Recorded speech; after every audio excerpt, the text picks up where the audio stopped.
Bonjour à tous et bienvenue aujourd'hui dans cette nouvelle vidéo. On va parler du DJI FPV, cette review que j'aurais dû faire depuis Mathusalem. Je ne l'ai pas faite. Pourquoi? Parce que j'ai voulu vous faire profiter d'une expérience sur le très long terme. Bon, il y a aussi un peu de flemme, on va l'avouer de toute façon.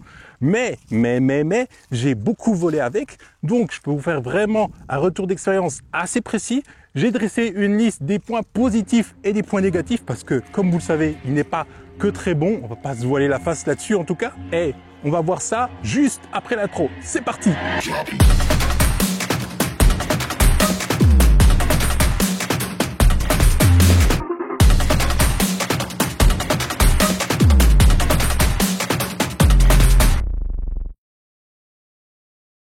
Avant de commencer, on va quand même voir dans quoi tient le DJI FPV. Donc, il tient dans ce sac à dos là. Voilà, ça, c'est le drone sans hélice. Il tient dans ce compartiment là quand je l'emporte avec moi. Là, on a des hélices Master Screw ou Master Escrow. Je vous en parlerai dans une autre vidéo. Sinon, moi, j'utilise vraiment ces hélices là dont je vous parle dans une autre vidéo. On a la radio form factor manette de jeu.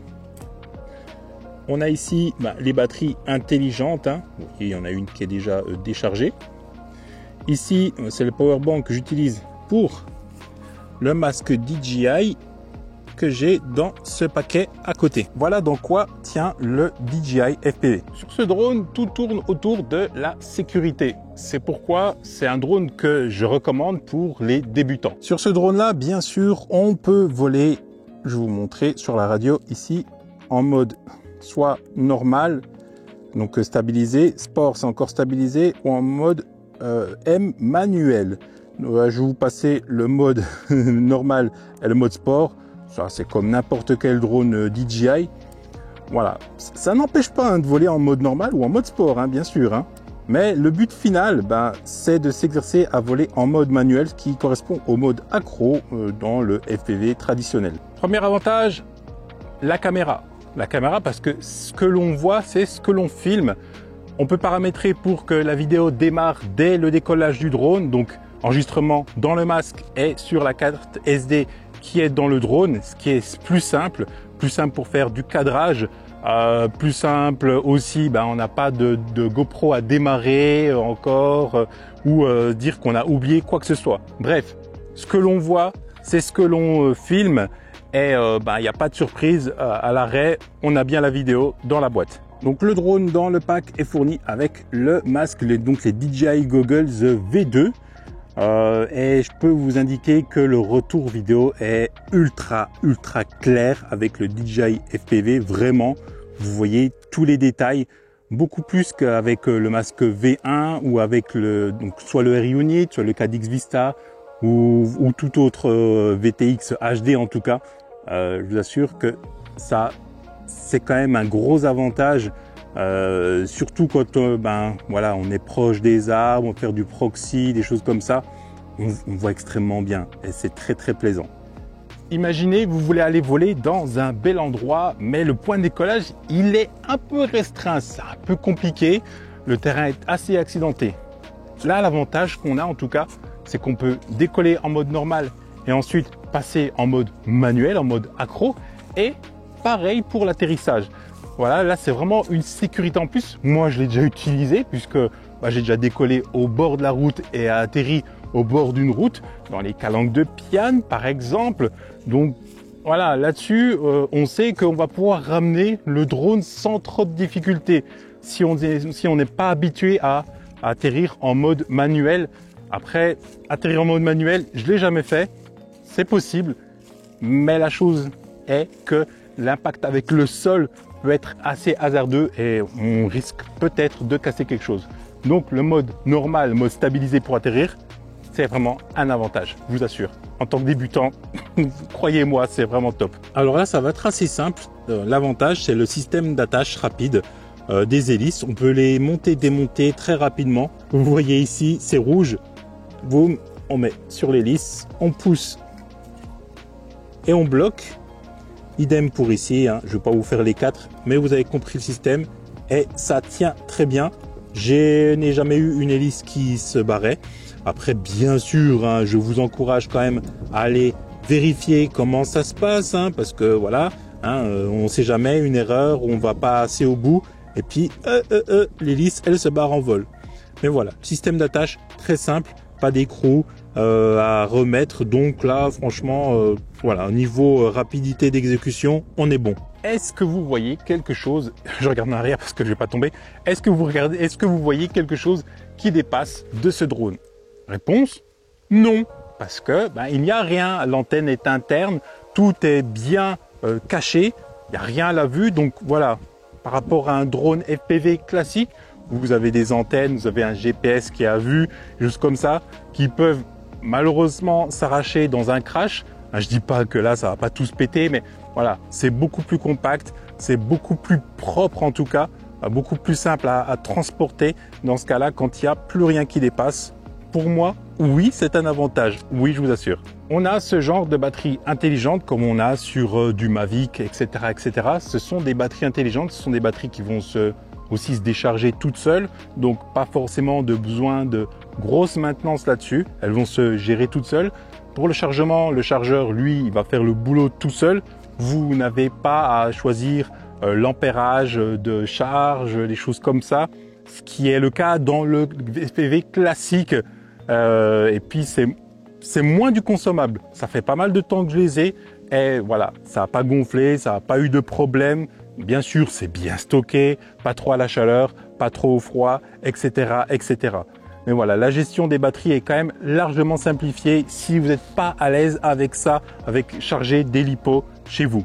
L'autonomie d'une batterie intelligente, c'est aussi important ça. Alors bien sûr en mode normal, vous allez aller jusqu'à 20 minutes et encore, mais en mode manuel, faut pas rêver, on va descendre entre 7 et 10 minutes selon l'agressivité de votre vol. Ce qui est très bien déjà, de base 7 minutes honnêtement, à des très bonnes vitesses, à plus de 100 km/h la plupart du temps. Oui, ça atteint plus de 100 km/h assez facilement, hein, je trouve en tout cas là-dessus sur ce genre de drone.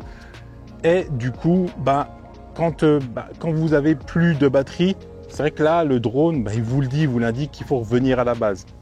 Il n'y a pas à vérifier le voltage de la batterie pour savoir que vous êtes quasi à la fin de la batterie.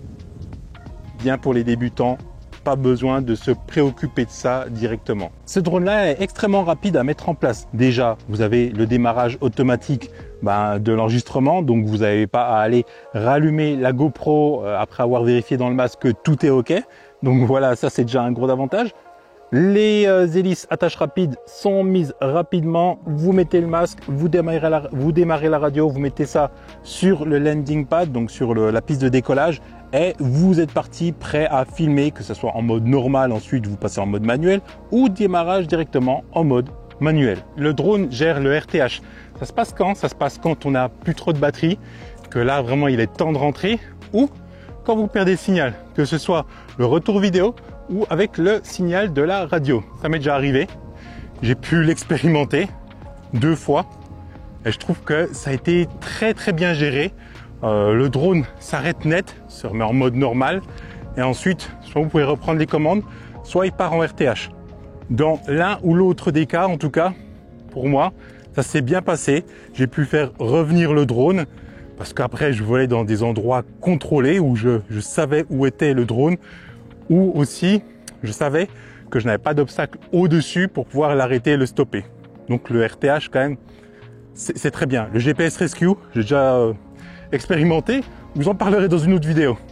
C'est pas la même chose, c'est pas le même délire. Alors qui dit RTH dit aussi GPS, système satellite au final. Donc il a le GPS, il a le GLONASS, alors je crois qu'il a le Galileo, mais il n'a pas le Baidu, le système chinois. Donc déjà, on a une tripotée de satellites qu'on peut capter, déjà c'est déjà pas mal.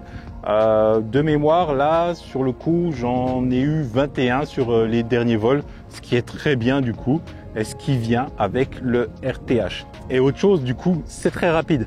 C'est très rapide, pourquoi je vous dis ça? Parce qu'une puce GPS sur du drone, c'est-à-dire traditionnel, c'est pas aussi rapide, et pour en avoir 8, faut déjà attendre, laisser le drone allumé qui capte les satellites et vous montez à quoi? Dans les meilleurs des cas, en tout cas 14, voire peut-être à peine plus 19. Mais voilà, c'est pas la même chose, c'est un peu plus, ça prend un peu plus de temps. Et on peut pas comparer le GPS qui est dans ce DJI FPV à la puce GPS, même la meilleure puce GPS du marché, hein, honnêtement, que vous avez sur vos drones FPV. Si vous en avez, bien évidemment. Ce drone a des capteurs. Qu'on soit pour ou contre, c'est quand même une bonne chose pour les débutants. Ils sont à l'avant et en dessous pour éviter les chocs directement, voilà, vraiment en mode normal, mode sport, mode accro, c'est désactivé, c'est mort. Donc, pour les débutants, c'est encore un bon point. Eh bien, ces capteurs, ils font bien le boulot parce que ils participent aussi à la télémétrie et surtout à la hauteur par rapport au sol. Donc, on a la hauteur par rapport au sol qui est indiquée en permanence. Plus on se rapproche du sol, plus ça devient rouge. Dans un premier temps, c'est blanc quand c'est considéré comme OK. Ensuite, ça devient orange quand on est un peu bas et quand on est très très bas, là par contre, ça devient rouge. Donc ça vous donne une bonne indication de la distance par rapport au sol. Par rapport à l'eau, honnêtement, je ne sais pas si ça marche bien parce que voilà, on sait bien que les capteurs comme ça, c'est des capteurs optiques et l'eau, ça reflète pas la lumière comme du sol normal en fait, tout simplement. Donc, à se méfier quand on vole sur l'eau. Avec ce drone, on peut assez facilement faire du mid-range, assez de distance, aller assez loin, pas trop loin non plus. Par contre, je vais vous dire une chose juste après, qui est un peu fâcheuse du coup, parce que oui, je peux faire du mid-range, mais à une condition, et celle-là, elle est un peu compliquée. On passe maintenant du côté obscur de la force avec les points négatifs. Premier point, ça va être la puissance d'émission. C'est un problème qu'on a en général dans le FPV et auquel on doit faire appel à des hacks, malheureusement, pour pouvoir voler correctement. Pas juste aller à 2 mètres et puis c'est bon, quoi. Donc ici en Europe, on est limité à une puissance d'émission de 25 milliwatts. Sur la fréquence 868 MHz. Si je dis pas de bêtises, corrigez-moi dans les commentaires. Et du coup, ça limite énormément la portée. C'est-à-dire que si vous allez à, allez, je vais dire 100 mètres derrière un arbre, vous avez des lags, vous avez des macro-blocs, hein, vous savez, ces gros blocs, ça commence à pixeliser un max. Voilà, c'est un petit peu ce qui se passe.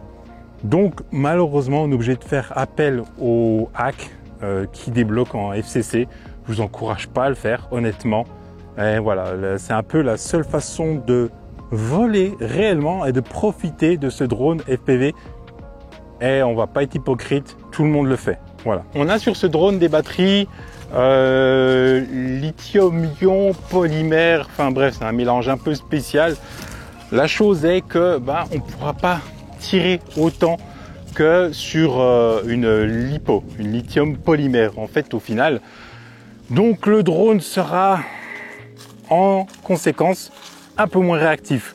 Va falloir anticiper un petit peu quand vous arrivez au niveau du sol, sous peine de vous faire un très gros crash. Honnêtement, c'est un peu ça. Et du coup, ça fait un joli combo avec le poids du drone qui est de moins de 800 grammes, 795, 795 pour les Belges et les Suisses, je vous oublie pas.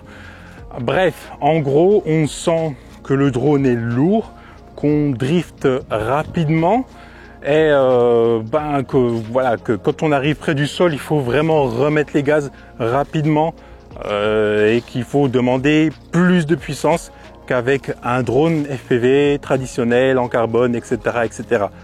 C'est ça qui va pêcher un petit peu. Mais ça peut être un avantage dans le sens où du coup, on sera beaucoup plus attentif à ce genre de comportement. On sera plus réactif. Et quand on passera sur d'autres drones, là, ça va être largement plus facile. Du coup, ce qui est dommage aussi, c'est qu'on n'a accès qu'au rate du drone et pas au PID, donc au réglage vraiment très avancé du drone. DJI n'a pas fait le boulot là-dessus. C'est bien, mais ça change pas fondamentalement comment ça s'appelle, le comportement du drone. Voilà, c'est surtout le comportement au niveau de la radio, je dirais, voilà, qu'on ressent. Après, bien sûr, ça améliore un petit peu l'expérience de vol, mais on déplore un petit peu l'absence de PID comme on a sur Betaflight pour un FPV traditionnel. Du coup, dans le même registre, on continue là-dessus. Ça fait depuis plus d'1 an, facilement, je pense, qu'on n'a pas eu de mise à jour DJI FPV ou des mises à jour mineures, pas des mises à jour majeures qui vraiment améliorent l'expérience de vol avec le drone. C'est dommage. DJI, on dirait que voilà, ils ont été à l'écoute un moment, puis après ils ont dit ouais, ça se vend, voilà. J'avais vu une vidéo de Potato Jet il y a quelques temps même maintenant. Il parlait du DJI FPV dans cette vidéo avec des gars de chez DJI USA. Et il parlait du mode 25 fps, donc 25 images par seconde. Il disait oui, on va l'implémenter, blablabla, blablabla. Et aujourd'hui, on est où? On est nulle part parce que il n'y a pas de mise à jour qui a suivi et il n'y a pas l'implémentation de ce 25 fps. Pourquoi je parle du 25 fps? Parce que ça permettrait d'avoir vraiment une image plus cinématique. Je mets ça bien en crochet. En gros, on aurait vraiment un joli flou de mouvement en fait par rapport à la vitesse du drone. Ça ferait vraiment de très jolis plans. Malheureusement, on l'a pas et c'est pour ça que beaucoup de personnes mettent une GoPro dessus parce que voilà, c'est beaucoup mieux. On a accès à beaucoup plus de réglages au niveau de la caméra. Bien qu'on ait accès à beaucoup de réglages, bien sûr, mais la GoPro, voilà, ça fait un petit plus. Alors, les gens émettent aussi une GoPro pour une raison assez simple, c'est la stabilisation interne Rocksteady en fait. Voilà, c'est la stabilisation logicielle.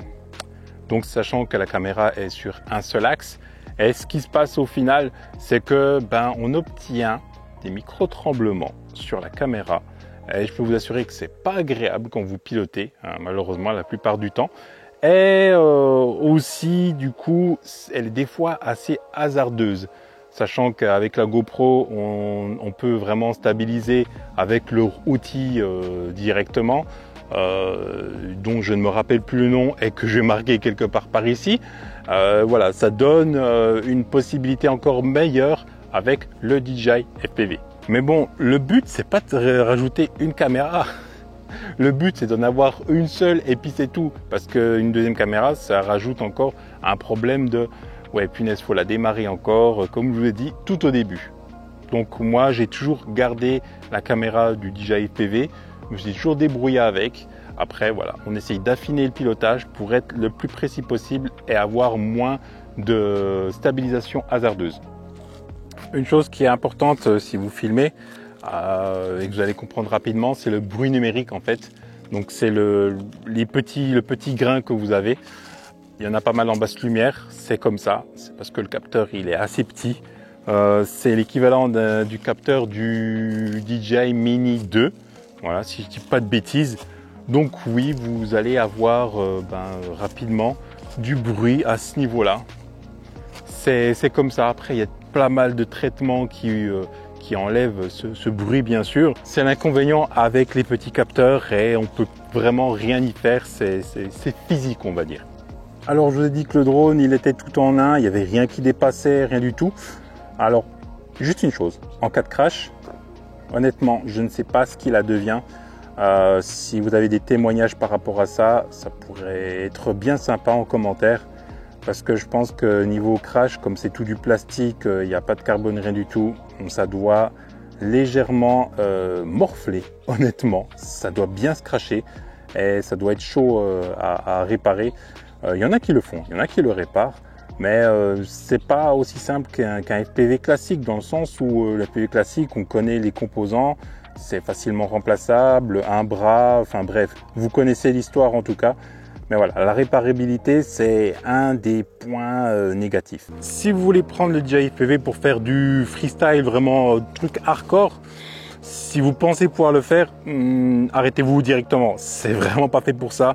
C'est fait pour faire des images cinématiques, voilà, des beaux mouvements fluides, etc., etc. C'est pas fait pour le freestyle. Voilà, honnêtement, c'est pas son but premier. Ça n'a jamais été son but de faire du freestyle, bien qu'il y a des gens qui se débrouillent très bien et qui arrivent à sortir des beaux trucs avec ça. Moi, je vous le conseille pas honnêtement. Le DJI FPV, ouais, en conclusion, il est perfectible. Il est vraiment perfectible. J'ai déjà changé 2-3 choses. Enfin, ajouter les filtres ND, ça, on va dire que c'est obligatoire hein, sur des drones, même drones stabilisés de toute façon. Au-delà de ça, j'ai aussi changé les hélices qui sont beaucoup plus souples. Ça, pour moi, ça améliore le comportement. En tout cas, il est beaucoup plus souple, moins agressif, un peu moins de tremblement aussi, un peu moins, j'ai dit. Voilà, c'est perfectible. Et c'est au niveau de DJI de faire le boulot aussi. Parce que là, on a besoin vraiment d'un firmware qui améliore grandement le drone, le comportement du drone en vol. J'ai toujours été satisfait des vols que j'ai eu avec ce drone-là, que ce soit vers chez moi, en Corse, en voyage, peu importe. Franchement, j'ai jamais été déçu. J'aurais aimé avoir ce genre de drone quand j'ai débuté. Franchement, ça m'aurait facilité la vie.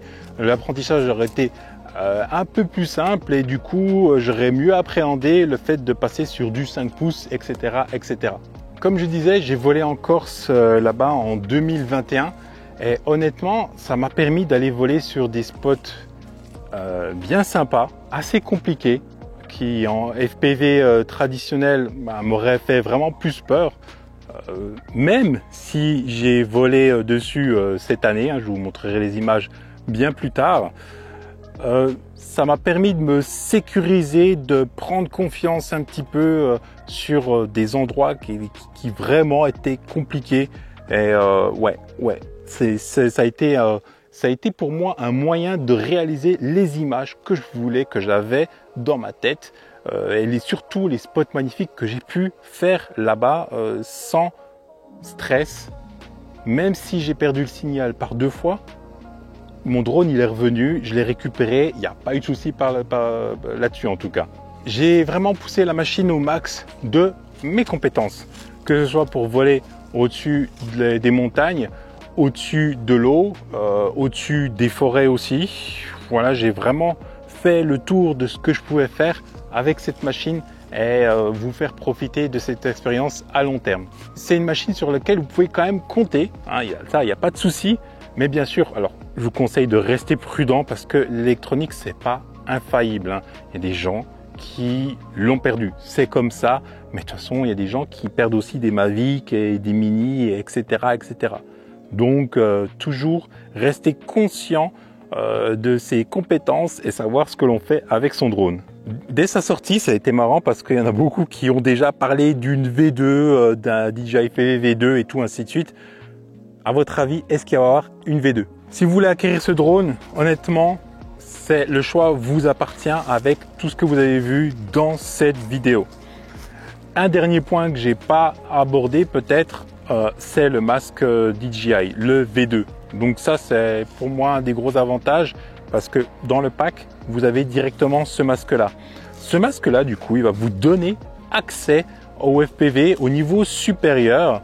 Donc pour piloter des drones avec soit des Air Units, soit des Caddx Vista ou soit autre VTX HD. Et ça, c'est une belle entrée dans le monde du FPV. C'est voilà, un beau pied à l'étrier. Après, si vous voulez passer directement sur du châssis carbone, du FPV traditionnel, franchement, oui, c'est possible. Après, moi, je vous laisse quand même regarder les reviews que j'ai faites sur les différents drones FPV que j'ai montés moi-même, hein, voilà, et que je peux vous dire qu'ils sont fiables aussi. Voilà, c'est la fin de la vidéo. Donc du coup, n'hésitez pas à mettre un méga like, à partager cette vidéo. Le partage, c'est la vie de cette chaîne YouTube. N'hésitez pas à mettre en commentaire toutes vos questions. L'abonnement avec la petite cloche aussi, ça fait toujours plaisir, hein, bien sûr. La communauté grandit et moi je peux vous présenter encore plus de choses et je vous assure, il y a beaucoup de choses au programme prochainement. En tout cas, moi je vous dis photographier, filmer, voler en toute sécurité. À la prochaine. Peace!